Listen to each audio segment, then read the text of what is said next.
Արարատ, լեգենդար համը, նոր լույսի ներքո, լեգենդար համադրությունը, նոր իմաստավորմամբ, լեգենդար կոնյակը, նոր ընթերցմամբ, Արարատ, լեգենդար համի արդի մարմնավորումը։ Ողջույն եւ բարի գալուս 24 News-ի տաղավար, եթերում հարցազրույցն է եւ մեր հյուրն է IP հիմնադրամի հոգաբարձուների խորհրդի նախագահ Արամ Փախչանյանը։ Պարոն Փախչանյան, բարև ձեզ, շնորհակալ եմ զրույցի հնարավորության համար։ Բարև ձեզ։ Պարոն Փախչանյան, ինչպես գիտենք, Հայաստանը պատերազմում ծանր պարտություն կրեց, դա իսկապես բավականին խոշոր աղետ էր մեր ժողովրդի համար։ Հիմա վերլուծելով պարտության պատճառները, խորանալով այդ պատճառների մեջ, մենք գալիս ենք այն եզրակացությանը, որ խնդիրը նաև մեր կրթական համակարգի մեջ էր, մեր գիտական պոտենցիալի մեջ էր։ Հիմա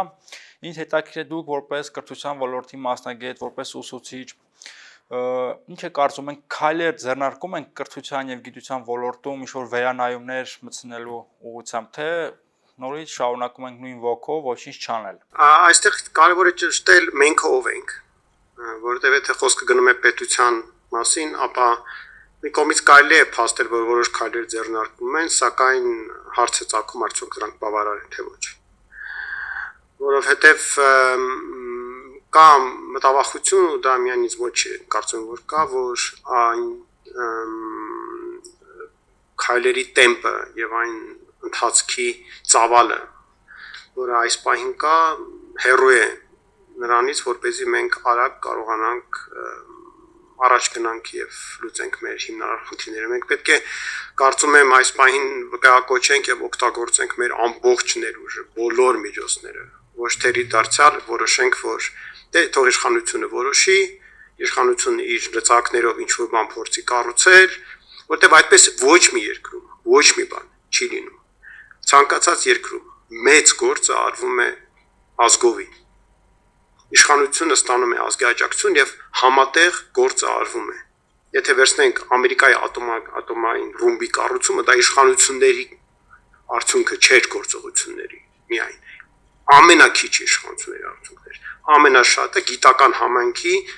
մեծ ձգտումներ պաշտպանել Ամերիկան հնարավոր մեծ վտանգներից։ Եվ դա բերեց նրան, որ մարդիկ նվիրեցին իրենց օրերով, տարիներով գործ արեցին, ստացան արդյունք։ Հիմա եթե մենք էլի ակնկալում ենք, որ այսպիսի բյուրոկրատական մեխանիզմներով, ճղճի մեթոդներով, պետք է կամած, քայլ, ինչ որ բաներ անելով մի բան սարքենք, դա մենք կմնանք 19-րդ դարի տեմպերի մեջ, որտեղ 21-րդ դարում գործը այդպես չի արվում։ Ոչ մի երկրում այդպես չի արվում։ Ամենուրեք դա հիմնվում է ամուր համայնքների, հանրային աջակցության, տարատեսակ հանրային կառույցների հետ համագործակցության եւ այլն մեխանիզմների վրա պետությունը այդ ամենը պետք է ճիշտ ուղղորդի, ճիշտ դրան ոնց որ ընթացք տա եւ նաեւ վստահի մարդկանց, որ իրենք իրենց գործը լավ կանեն։ Եվ ոչ թե ընկնի ամեն մեկի հետևից եւ ստուգի, վերստուգի արդյոք արել է, չի արել, գումարները, գնանք մտել ստուգենք, այս գումարը ճիշտ է ծախսվել, եթե դու այդ մտածողությամբ մոտենաս, ամեն ինչ քանդես միանգամից։ Մարդիկ ետ կկանգնեն, կասեն, գիտեք ինչ, գնացեք արեք։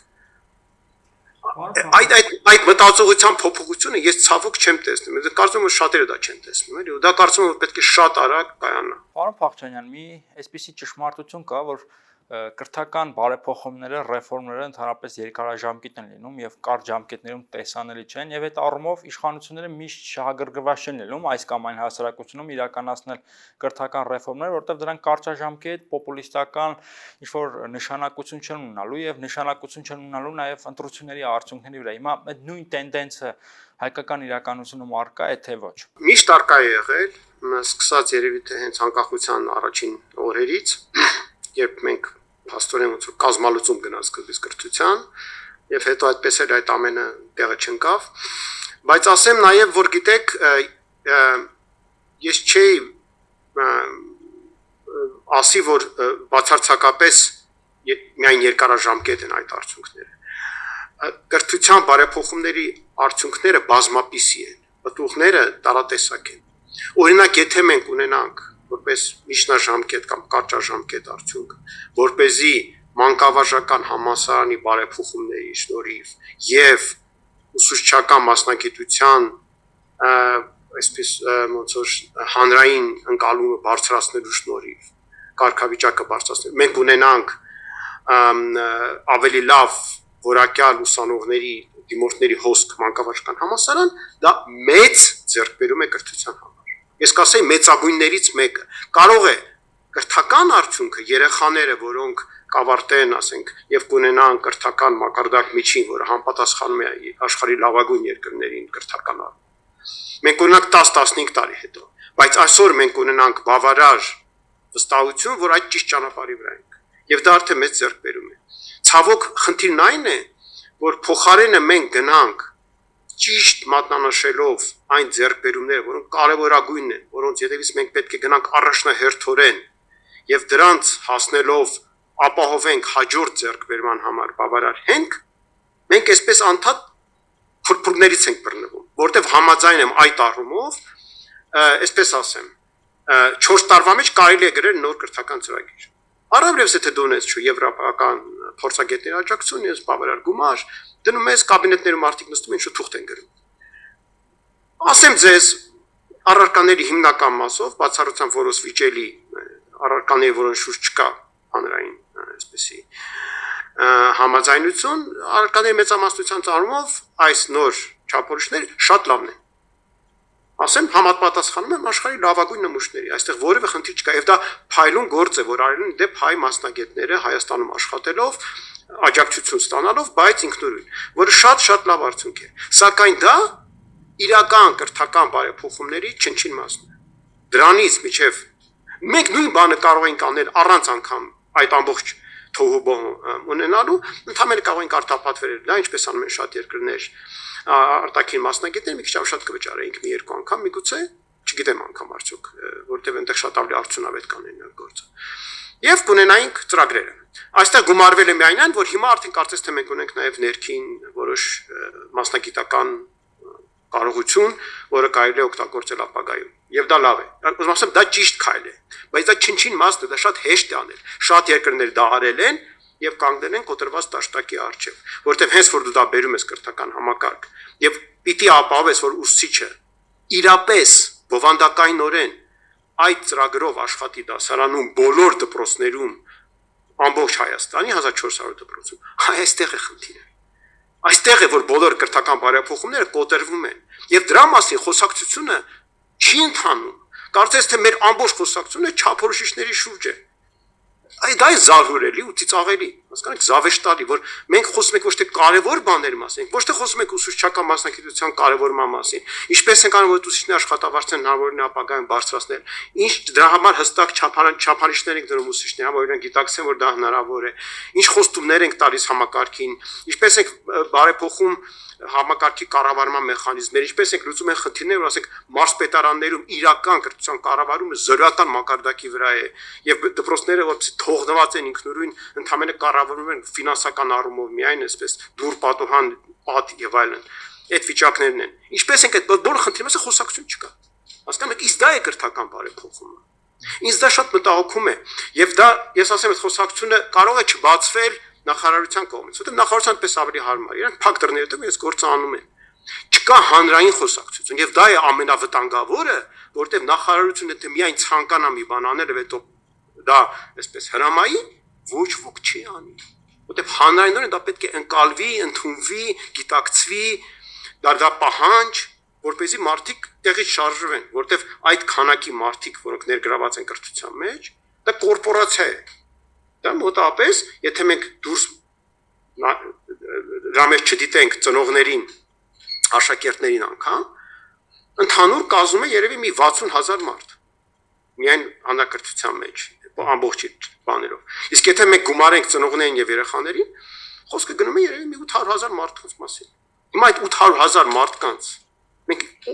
ինչպես ենք առաջ տանելու։ Ինչպես ենք բերելու նրան, որ մարդիկ մասնակցեն կրթական բարեփոխումներին։ Այդ մասնակցության զգացողությունը չկա։ Ու դա ինձ ամենաշատ հուզող բանն է։ Պարոն Փախչյանյան, եթե վերջին 30 տարիների պրակտիկան նայենք, ապա ինչպես տեսնում ենք, Հայաստանի պետությունը չի կարողանում գլուխ բերել կրթական բարեփոխումները, կրթական համակարգի արժև ծառացած հիմնախնդիրները։ Հիմա Հարցս հետեւյալն է, արդյոք ճիշտ չի լինի, որպեսզի մենք դուրս գանք այդ պետության մի կենտրոնի կողմից թելադրվող խաղի կանոնների տրամաբանությունից եւ առանձին կրթական հաստատություններին, թեկուզ sense դպրոցներին էլ տանք ինքնավարություն կամ մի մասն է դարձնենք մասնավոր։ Ինչպես օրինակ այբ կրթական համալիրն է։ Գիտեք, ես բարձ պատասխան չկա այդ հարցին։ Իրական դա լավ ճանապարհ չէ։ Լավագույն ճանապարհը ամեն երեխայի համար հավասար եւ բարձր կրթական հնարավորություններ ստեղծելու ճանապարհն է։ Ոչ միայն հնարավորություններ ստեղծելու, այլ նաեւ իրեն լավագույնս ներգրավելու այդ կրթության մեջ։ Դրա համար դպրոցը ոչ թե պետք է ուղղակի շատ լավ դպրոց լինի, այլ նաեւ պետք է համագործակցի ծնողների հետ, ակտիվ լինի որպես համայնքի գործիչ, լինի գաղափարական, այսպիսի կենտրոն ազդեցություն ունենա մարդկանց մտածողության վրա, որպեսզի երեխաները իսկապես գալով ընտանիքներից, որտեղ կրթությունը չի արժևորվել, սկսեն արժևորել կրթությունը։ Դա մեծ ջանք է պահանջում ազգովին։ Այնպես որ եթե մենք ընդհանրապես այսպես լավ մի քանի օջախ ստեղծենք, դրանով մենք ազգի կրթության խնդիրը չենք լուծի։ Այստեղ ուրիշ խնդիր կա, որը դարձյալ կարևոր է եւ որի դեմ պայքարը իմ կարծիքով դա այն կոպիտ սխալներից մեկն է, որը վերջերս կատարվեց եւ որից հուսամ, որ ապագայում այլևս մեր իշխանությունները ետ կկանգնեն։ Դա այն միտքն է, որ եթե մենք ուզում ենք միջի մակարդակը բարձրացնել, մեզ լավագույնները պետք չեն։ Դրանց պետք է ուղղակի ոչնչացնել կամ թողնել թող իրենց կյանքով ապրեն, դրանք մեզ պետք չեն, մենք պետք է զբաղվենք միայն միջինով։ Դա վտանգավոր միտում է, որովհետև ամեն դեպքում երկրի տնտեսական զարգացումը ապահովում են փայլուն մարդիկ։ Մարդիկ, որոնք ունեն մեծ կարողություններ եւ մտավոր եւ կամային եւ ինչ որ ես իմ աստծոց տված ինչ որ հատկանիշներ ունեն։ Այդպես է իրականությունը։ Հիմա դուք կարող եք իրականության դեմ պայքարել, բայց դա անիմաստ է։ Դա նույնն է ինչպես թքել քո վրա փչով քամ։ Չի կարելի դա այդպես անել։ Պետք է անպայման ունենալ տեղեր, տարածքներ, դպրոցներ, որոնք լավագույնների համար են, որոնք ամենաձգտողների համար են, եւ ունենալ դպրոցներ, որտեղ մենք աշխատում ենք ազնվորեն են երեխաները, որոնց դժվար է։ Եվ իդեալական դեպքում դա կլինի նույն դպրոցը, բայց դրան ճանապարհ է պետք անցնել։ Դա մի օրում չի արվում։ Ապագայում, այո, բայց այսօր անտեսել լավ սովորողների, ձգտողների կարիքները, ասել դուք մեզ պետք չեք, իրենք իրենց ճանապարհները կգտնեն, բայց ցավոք երկրից դուրս, ցավոք այլևս չեն կապվի այս երկրի հետ, կամ չեն գտնի։ Կգնան եւ կդառնան մնացածների նման։ Եվ մենք չենք ունենա վաղը, ասենք, Tesla-ի նման ընկերություն, չենք ունենա Microsoft-ի նման ընկերություն, չենք ունենա։ Եվ կլինենք երրորդ աշխարհի ազգ, որը չունի որևէ փայլուն բան աշխարհին ցույց տալու։ Եթե մենք այդ ճանապարհով ենք ուզում գնանք, կարող ենք։ Բայց այդ գերազանցության գաղափարի դեմ պայքարը դա այն աբսուրդներից մեկն է, որը ես ուղղակի ամեն անգամ ապշում եմ, մարդիկ հավանաբար այնքան իրենց փոքրուց ատել են լավ սովորողներին, որ որոշել են, որ պետք է մեծանան ու այդ լավ սովորողներին պատժեն, երևի դա է մտածողությունը։ Չգիտեմ, ես ենթադրում եմ, ես ուրիշ պատճառ չեմ տեսնում, որովհետև այդպիսի մարդիկ կան եւ իրենք քիչ չեն։ Ու այդ մարդկանց հետ որ խոսում ես, դու զգում ես, որ մարդկանց մոտ ինչ որ sense հզորության, գերազանցության, փայլուն մտածելու կարողություններ դեմ ինչ ատելություն կա։ Այդ մարդիկ չեն սիրում այդպիսի մարդկանց։ Ես հիմա չեն սիրում, թող չսիրեն։ Այս տրամադրությունների սկզբնաղբյուրը երևի թե հավասարության գաղափարն է, որ փորձում են ամեն ինչ համահարթեցնել եւ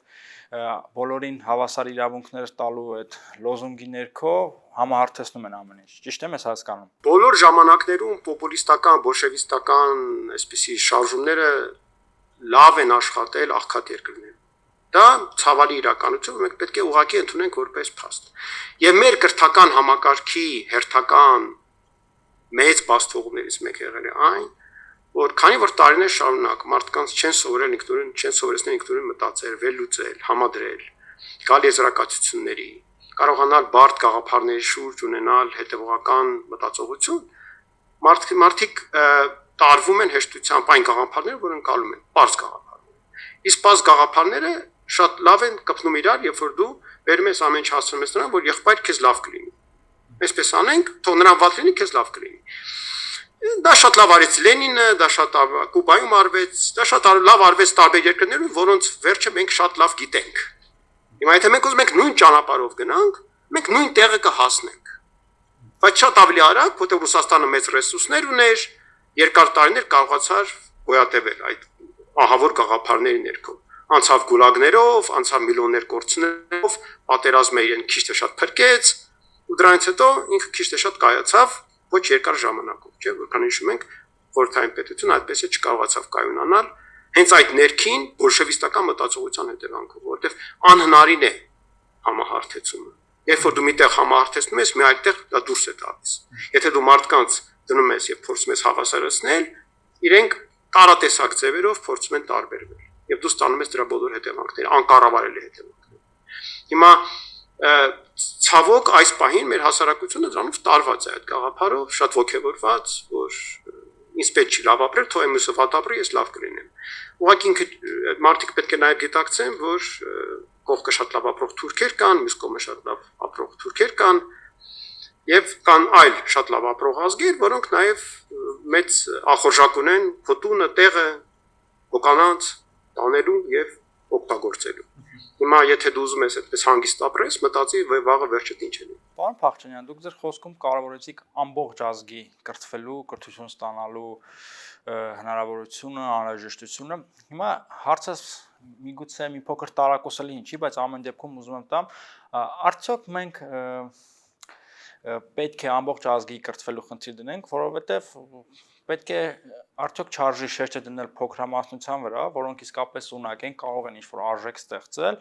եւ չտարվենք բոլորին կրթելու այդ գաղափարով։ Չեմ կարծում, որ դա ճիշտ է, ասեմ ինչու։ Այդ ճանապարհով բազմիցս տարբեր երկրներ անցել են եւ հանգել են այն ճգնաժամ, որը մենք հիմա իրականում հայտնվել ենք։ Այդ ճգնաժամը, այս մեր Հայաստանի ճգնաժամը ինքը յուրահատուկ չէ Հայաստանի։ Շատ երկրներում հիմա սրան մոտ վիճակ է։ Նույն մոտապես նույն իրավիճակն է, այսպեսի պոպուլիստական իշխանություններ, որոնք գեղեցիկ այսպեսի լոզունգներով մարդկանց համոզում են ինչ-որ բաների մեջ, եւ ինչից է դա գալիս, որ մարդիկ, որոնք ստանում են լավ կրթություն, բան եւ այլն, բայց ապրում են այն հասարակության մեջ, որտեղ չկա այդ բարձր կրթական ցենզը, որտեղ մարդկանց հիմնական մասը լավ կրթված չի։ Իրենք ունեն բազմապիսի խնդիրներ։ Առաջինը իրենք առանձնանում են։ Ոնց որ կտրվում է մնացածից։ Տեսեք օրինակ Հարավային Աֆրիկայի վիճակը, այդտեղ ֆիզիկապես տարանջատված են տարբեր կրթական ցենզ ունեցող մարդիկ։ Դա միայն այդտեղ չի, Բրազիլիայում են։ Ներողություն մի օրինակ վերեմ, պարոն Փախչյանյան, օրինակ Միացյալ Նահանգներում միլիոնավոր մարդիկ չեն հավատում էվոլյուցիային, պայքարում են NASA-ի դեմ, բայց ամեն դեպքում այդ փոքրամասնությունների այդ գիտական կղզյակները գոյություն ունեն եւ արժեք են ստեղծում։ Տեսեք, մենք չունենք Ամերիկայի Միացյալ Նահանգների հզորությունը, որպեսզի այդ պայմաններում կարողանանք ազգը պահենք։ Ազգը առաջին հերթին կառուցվում է համերաշխության շուրջ, իրար հասկանալու շուրջ։ Իրար հասկանալու համար պետք է մենք ունենանք ընդհանուր կրթական հենք։ Ես կարծում եմ, որ մեր ազգի համար, մեր չափի ազգի համար շատ ավելի ճիշտ եւ այսպես ասեմ, ազնիվ են տեսնել ավելի փոքր երկրների իրողությունը։ Օրինակ, վերջները ասենք Շվեդիայի օրինակ։ Ես չեմ ասում, որ ասենք Շվեդի եւ հայ հոգեբանությունը նման են, բնավ ոչ։ Սակայն շատ ավելի հաշտ ապրող ազգ է։ Իսկ մեզ հաշտ պետք է լինի, որովհետեւ մեզ շրջապատում են թշնամիներ։ Ասում եք, Ամերիկան արտաքին թշնամու խնդիր չունի, մենք ունենք։ Եվ եթե մենք ունենանք ներքին պառակտումներ, մենք կունենանք, եթե մենք ունենանք տարբեր շերտեր, հստակ շերտավորված։ Այդ տարբեր շերտավորումը բերում է նրան, ինչի որ մենք եկանք իրականում 18 թվին։ Հասկանում եք, երբ որ դուք ունեք մերիտոկրատիկ մտածողություն, երբ որ դուք ունեք մարդիկ, որոնք ավելի լավ են ապրում եւ համարում են, որ իրենք արժանի են, իսկ նրանք արժանի չեն, որոնք ներքևում են։ Եվ իրենց կարելի է անպատվել, բան այնտեղ չդնել, թանկ մեքենա վրայեր թանել, հետո գնալ վճարել, որ քեզ դրա համար չպատժեն, բան եւ այլն։ Ու այդ հարցերը հեշտ լուծել։ Հենց որ դու այդպես սկսում ես մտածել, որոշ ժամանակ հետո այդ մարդիկ, որոնք դու անտեսում ես, որոնք դու համարում ես ոչ կարևոր, գալիս են քո իշխանությունը քո ձեռքից վերցնում են։ Դա կատարվել է բոլոր երկրներում անխուսափելիորեն։ Եթե մենք ուզում ենք դրանից խուսափենք, մենք պետք է ապահովենք, որպեսզի բոլորը երկրում լինեն կրթված, որպեսզի դու մարդկանց հետ խոսես եւ բացատրես, ոչ թե մեկը գա եւ իրենց խափի, որպեսզի թշնամին ոչ թե ստիպված լինի քո իշխանության հետ խոսել, ոչ թե տարբեր ձևերով, Facebook-ներով բաներով գնա մարդկանց խափիքով։ Ու իրեն կան ճշտամուզածը անեն քո երկրում, քո սեփական ազգը։ Առանց գիտակցելու ինչ ան։ Որտեւ ինքը կրթված չի, ինքը չի հասկանում, իրան թվում է դա ճիշտ է, որտեւ չի կարողանում մտածել, վերլուծել, տրամաբանել։ Ու դառնում է այլոց խաղալիք։ Ու դու հետ չես կարողանա երբեք այդ մարդկանց պայես քո ազդեցության ներքո։ Պարոն Փախչյանյան, եթե մեր կրթական համակարգը մի փոքր այլ լիներ, հնարավոր է որ իրադարձություններն էլ այլ հունով զարգանան, օրինակ չէ լինի 2018-ի շարժումը եւ իշխանափոխությունը, պատերազմը այլ հունով կզարգանար։ Ճիշտ եմ հասկանում ձեր միտքը։ Եթե ես չեմ սխալվում, մեր նախորդ նախագաներից մեկը նույն միտքը ասաց, որ եթե ժամանակին ճիշտ դպրոցներ ունենայինք, այսօր սրան չէինք հասնի։ Այո, այս իրադարձությունը, այս մենք հիմա ունենք, այն ինչ որ մենք հիմա տեսնում ենք, այս պարտությունը, այն տնտեսական ծանր վիճակը, որում Հայաստանը հիմա է, այն որ մենք չկարողացանք կայանալ որպես զարգացած պետություն, չկարողացանք գնալ Իսրայելի ճանապարհով, այլ գնացինք ավելի շատ, այսպես միջակ երկրների ճանապարհով։ Դրա այդ ամբողջի հիմնական պատճառը եւ միակ պատճառը մեր կրթական համակարգի բաստողումն է։ Ցանկացած մարդու հարցրեք, ով այսօր Հայաստանում զբաղված է ձեռնարկատիրությամբ, որն իր համար մեկ խնդիր է, կասի մարդիկ։ Հայաստանում չի զարգանում տնտեսությունը, որովհետև մարդկային պաշարը սպառված է։ Այո, մենք ունենք լիքը մարդ, որ գործ չունի, բայց այդ մարդիկ ժամանակից տնտեսությունը ներգրավելու հնարավորություն չունեն։ Իրենց գիտական կարողությունները այսօրվա այդ գիտելիքները չեն բավարարում, բայց խնդիրը նաև այն է, որ այդ մարդիկ պատրաստական չեն սովորել։ Իրենք պատրաստական չեն նոր հմտություններ ձեռք բերել, աշխատել իրենց վրա։ Ինչու՞, որովհետև կրթական համակարգ իրենց այդպես է դաստիարակել։ Իրենց մոտ սերմանել է կրթության նկատմամբ պատելություն։ Եվ իրենք այդ մարդիկ բնականաբար սեփական երեխաներին տրամադրում են, որ կրթությունը հեշտ թղթի համար է։ Քո հիմնական գործը գումար վաստակելն է։ Ավելի լավ է չսովորես, մի բան բացես, խանութ բացես, մի գործ անես, հետո գնաս ամուսնանաս, երեխա ունենաս, հետո ինչ օլիգարխ դառնաս։ Այո։ Պարոն Փախչյանյան, դուք օրինակ հրաշալի կրթված մարդ եք, հիմա հարցս ուզում եմ այս համատեքստում տալ, դուք եւ ձեր նման կրթված մարդիկ կարող է չափազանցնում եւ գերագնահատում եք մեր ժողովրդի կարողությունները եւ չի բացառում, որ հենց ամեն ինչ այսպես է պետք է լիներ եւ սա օրինաչափ է։ Ակնկալիքները մեծ չեն ինքներս մեզնից։ Գիտեք, ակնկալիքները մեծ չեն, ակնկալիքները սկսի բավարար չեն։ Հիմնական խնդիրը, ինչու երեխաները չեն հասնում հաջողության, դա իրենց նկատմամբ ցածր ակնկալիքներն են։ Այն օրը, երբ որ ուսուցիչը ասում է այս երեխան ունակ չէ սովորել, այդ օրը այդ ուսուցիչը առաջինը պետք է հանձնի գործերը եւ դադարի աշխատել որպես ուսուցիչ, որտեղ դա հանցագործություն է։ Մարդու նկատմամբ հանցանք է։ Դա նույնն է, ինչ որ այդ մարդուն այդ օրը սպանես։ Ուսուցիչը դա պետք է հստակ հասկանա։ Եվ երկրորդը, եթե ընդհանրապես չկա այդ բարձր ակնկալիքները, տրամադրությունը բարձր ակնկալիքների դպրոցում, միջինացված դպրոցում Հայաստանում չկա։ Մենք միջակության տրամաբանության մեջ ենք գործում։ Դու երբեք չես ունենա զարգացում։ Դու չես ունենա երկրի զարգացում։ Քո երիտասարդը չի երազի, չի ձգտի, չի ունենա այն պատկերացում, որ ինքը ամեն ինչ կարող անել կյանքում։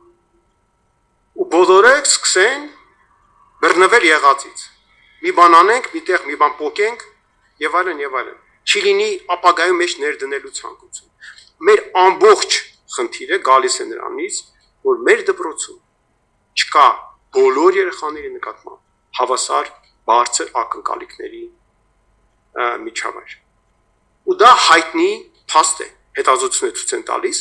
որ կրթական համակարգերում դա է որոշիչ գործոնը։ Այն երկրները, որտեղ կրթական համակարգում կան այդ բարձր ակնկալիքները, շատ ավելի լավ են աշխատում, սակայն այն երեխան, որ չի կարողանում հասնել այն նշաձողին, որ դուք դրել եք, այդ երեխան ոչ թե պատժվում է, այլ խրախուսվում է։ Դուք ոչ թե նա ցածր գնահատական եք դնում եւ ասում եք դու հեչ գնա։ Այլ դուք ասում եք ոչինչ, այն ինչ որ դու հասել ես արդեն լավ է, երեկվա համեմատած արդեն լավ է, ես երեք ավելի լավ էր, քան այսօր ինչ է եղել, ինչ է պատահել, մի բան հաստատ պատահել է, որտեվ հենց այդպես նման բան չի լինում, Արի քննարկենք, արի տեսնենք, հոգեբան, աջակցություն, ընտանիքի հետ կապվել, խոսել, քննարկել ինչ է կատարվում։ Ամեն երեխայի մոտ լինում են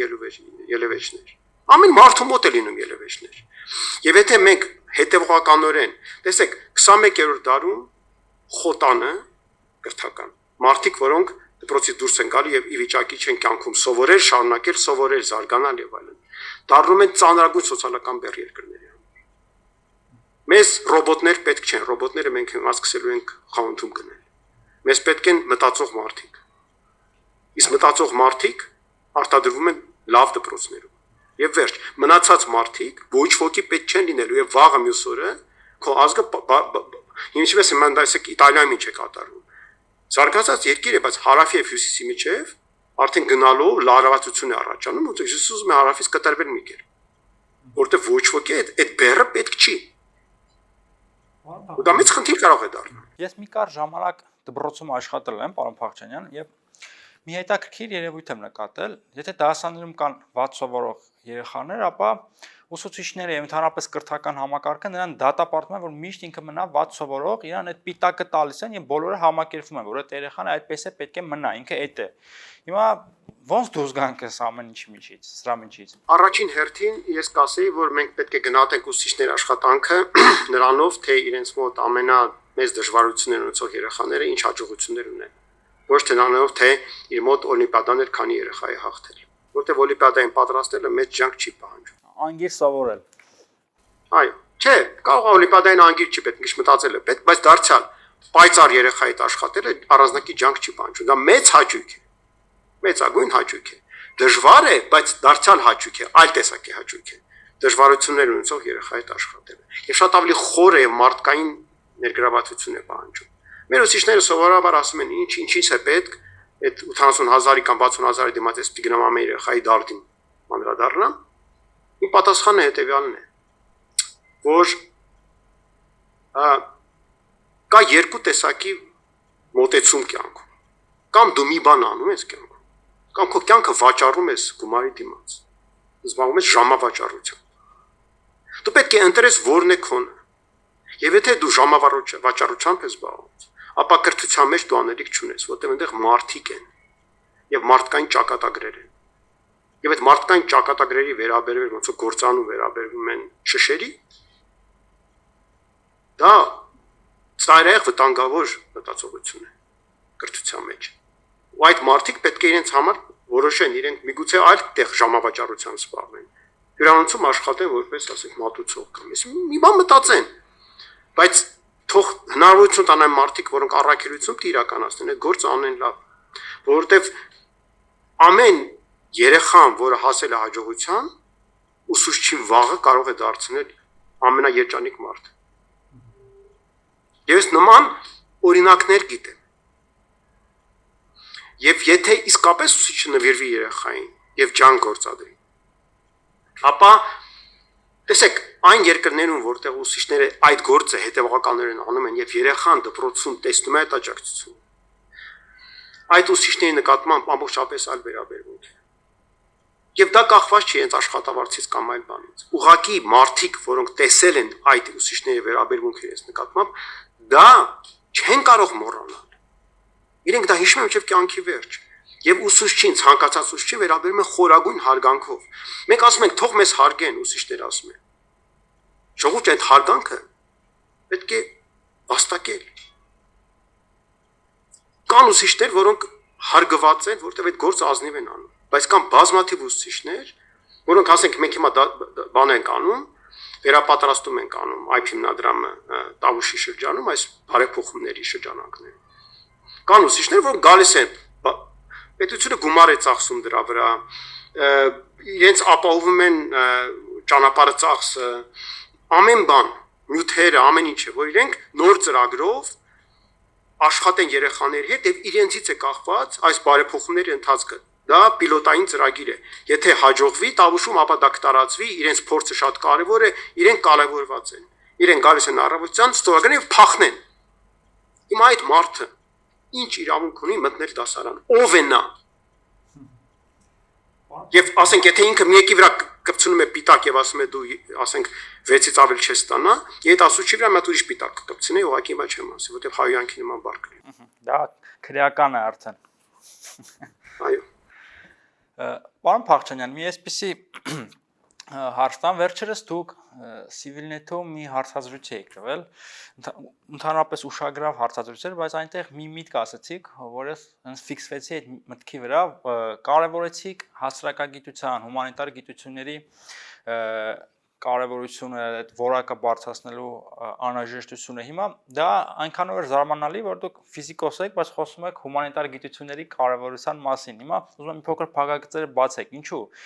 Մեր ինչին են պետք հիմա հասարակական գիտությունները։ Այդ տեսեք, դուք մի բան ասացիք, որ ես լավ կրթված մարդ եմ։ Ես այնքան էլ լավ կրթված մարդ չեմ։ Եվ ես իմ ամբողջ կյանքը տարապել եմ նրանից, որ ժամանակին դպրոցում, սովորել եմ ֆիզմատ դպրոցում, հումանիտար առարկաները, խոսքը պատմության մասին է։ Դե լեզվի հետ կապված ես ուղղակի բնատուր ինչ-որ այսպիսի կարողություններ ունեի, տաղանդներ ունեի, մեզունից հեշտ է տրվել։ Բայց օրինակ պատմությունը ինձ համար միշտ դժվար է եղել, որովհետև վատ եմ սովորել դպրոցում։ Եվ տարիների ընթացքում, քանի որ ամբողջ հումանիտար գիտելիքների համախումբը ինքը հիմնված է պատմության վրա, ինչպես մաթեմատիկան բնագիտական առարկաների թագուհին է, այդպես էլ պատմությունը հումանիտար ոլորտի թագուհին է, որովհետև պատմությունը հիմնական մարդաբանական առարկան է։ Պատմությունը ուսումնասիրում է մարդու ամբողջ կյանքը, որքան գիտի, սկսած նախնադարյան ժամանակից մինչև այսօր։ Եվ եթե դու չգիտես մարդուն, չես հասկանում մարդուն, մարդ տեսակը իր ամբողջության մեջ, այլ դատում ես նեղ, ելնելով քո իմացած մարդկանցից, քո իմացած մարդկանց արտաքին վարքագծից եւ այլն, քո պատկերացումներից։ Դու դառնում ես շատ նեղ մտածող մարդ։ Դու չես տեսնում հասարակությունը, դու չես տեսնում աշխարհը, դու չես տեսնում process-ները, երևույթները, իրականությունները, չես կապում իրար հետ, դու չես հասկանում ինչ է կատարվում եւ այլն։ Եվ այդ համատեքստում քո շատ որոշումներ կարող են սխալ լինել, եւ անգամ եթե դու զբաղվում ես բնագիտական որևէ ոլորտի գործունեությամբ գիտնական ես։ Կարևոր չի ինչ գիտելիքներ դու ունես։ Կարևորը այդ գիտելիքները ինչ կդառնան։ Իսկ իրենք դառնում են մի բան մարդկանց մեջ, այլ մարդկանց մեջ։ Եվ որպեսզի դրանք դառնան այլ մարդկանց մեջ որ բան, դուք այդ մարդկանց հետ շփվելով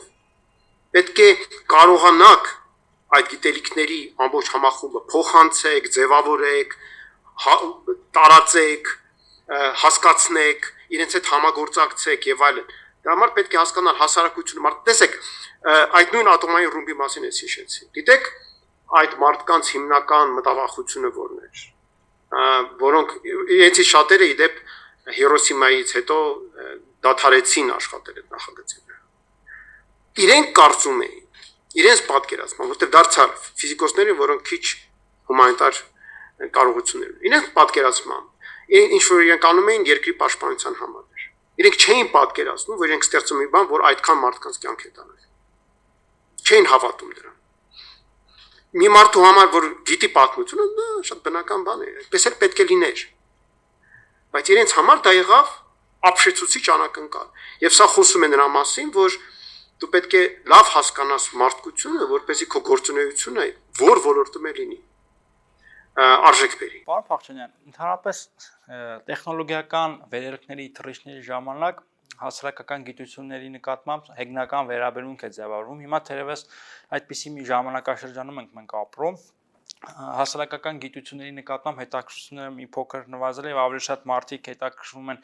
ինժեներիայով, ֆիզիկայով, չգիտեմ, քիմիայով եւ երկրորդ բաղադրիչն ունի հարցս մեր միջավայրում հաճախ ասում են որ մենք տարիներ շարունակ արտադրել ենք հարյուրավոր պատմաբանների, իրավաբանների, տնտեսագետների եւ միջազգայնագետների եւ նրանք ընդհանրապես ոչ հասարակությանն են պետք եկել, ոչ էլ պետությանը եւ առավելագույնը նրանց մեծ մասը ինչ արել են սուպերմարկետներում են սկսել աշխատել կամ մասնագիտությամբ չեն աշխատել։ Տեսեք, կրթությունը գիտությամբ զբաղվելու համար չէ։ Կրթությունը դա մի բան է, որը դու կիրառում ես ցանկացած ոլորտում, ցանկացած նպատակով։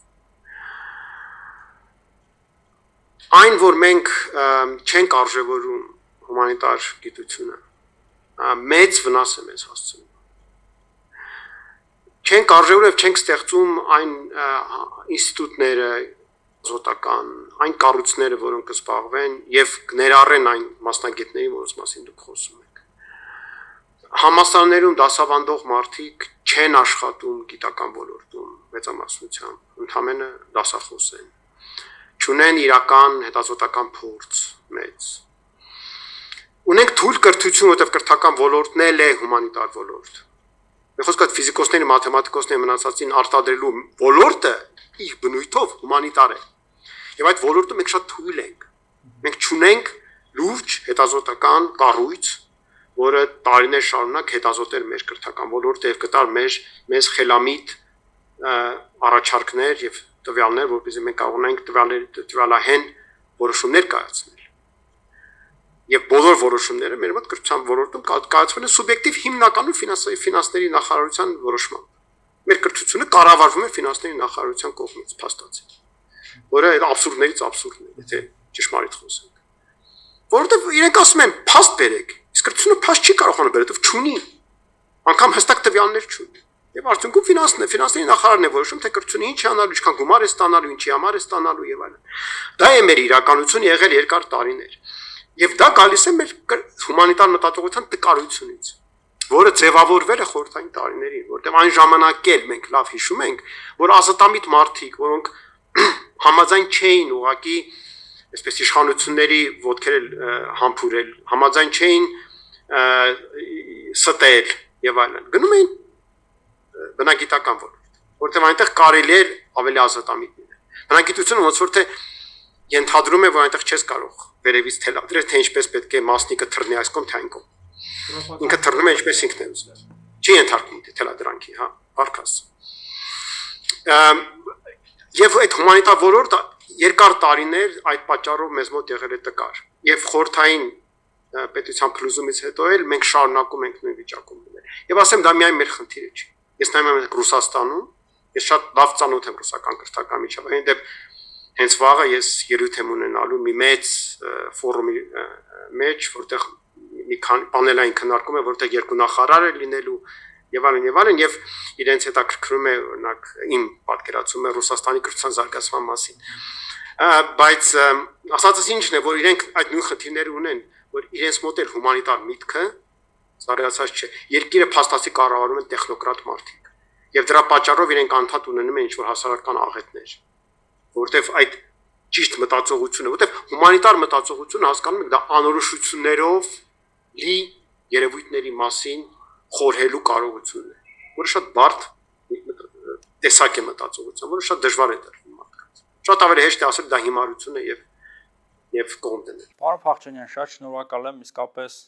շատ հետաքրքիր էր լսել ձեր վերլուծությունները, լսել ձեր կարծիքը։ Հուսով եմ մոտ ապագայում կհանդիպենք եւ կշարունակենք մեր զրույցը, բայց արդեն